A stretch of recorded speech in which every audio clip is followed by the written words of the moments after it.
Welcome back to The Contrarian, everybody. Today I'll be talking about a topic somewhat related to the interview I had with David Hunter roughly a week ago. I had the pleasure of speaking with David Hunter the third time, and since then the markets are up some 5% or so, depending on which index you look at. Investors have been very optimistic in the last week in terms of shifting of sentiment a little bit, although there still is a lot of skepticism out there.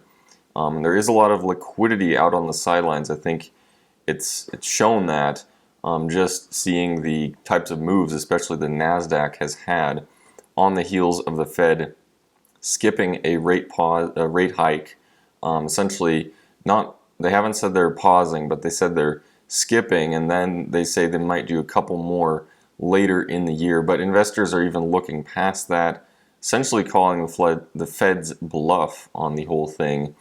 And this has, sent a lot of stocks, especially AI, technology, semiconductor related stocks, up quite significantly. But today I'll mainly be taking the focus of how a massive inflow of liquidity into major market indices could send beaten down small cap stocks, meme stocks, you might say, could benefit the most from this. And this has to do with the just dynamic that has existed for a while now, but it's really built up to a massive level at this point of passive investing, how passive investing allocates capital, especially when it is a market cap weighted index. So for example, looking at past meme stock rallies, whether it was AMC or GameStop, both of those stocks for a couple of days during the, when their market cap was at its peak in the rally,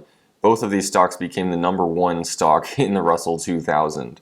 So that just goes to show how having a market cap weighted index can really blow out of proportion the types of moves that these stocks undergo.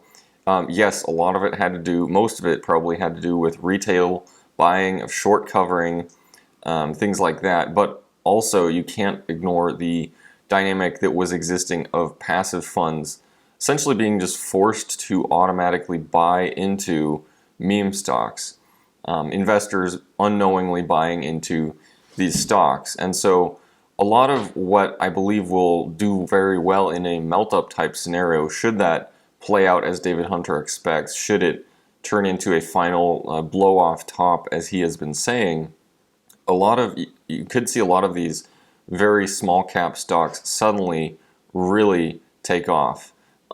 For no apparent reason, perhaps. Like business fundamentals probably won't have changed at all. Anything having to do with fundamentals, a fundamental type of analysis, is not really going to show what could happen to these stocks once passive funds switch from a more neutral approach where they've been the last year to a strong inflow of liquidity suddenly flowing into these small cap stocks. You could see a lot of retailers start to take off. Not necessarily retailers, but just small, beaten down stocks. And there's actually one that I have gone long recently that does kind of fit into this category. It's Big Lots stock. Of course, the retail business model for Big Lots really is not changing at all, but it is a very small cap retailer stock. It probably is not going to be declaring bankruptcy anytime soon, but it's just kind of one of those retailers that everyone kind of looks over. The stock is down some 95% from its peak a couple of years ago. The short interest is fairly high as well, but the bottom line, the reason for me going long a stock like this is it is extremely strongly correlated with other ETFs that it is included in. So you can very clearly see the dynamic between when passive funds begin to buy and liquidity flows into the stock market, it does receive some sizable returns. It has definitely done so in the past.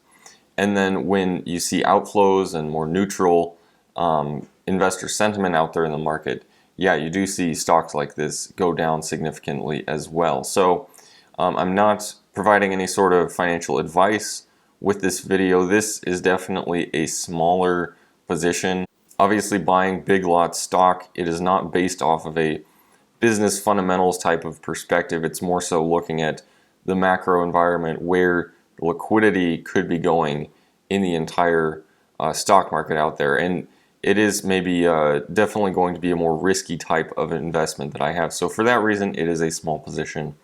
But that being said, you could probably just pick whatever stock you want to that is down significantly from its all-time highs a couple years ago, that is very small in market cap, whether that be something like Overstock or even something like Beyond Meat. I mean, all of those stocks could receive pretty sizable inflows from investors should market enthusiasm really pick up in a sizable manner. But all of this being said, I'm not trying to provide financial advice in any way. Hopefully just maybe prep you guys for something that could take place should David Hunter's melt-up type scenario actually happen, which seems more and more likely that it could happen.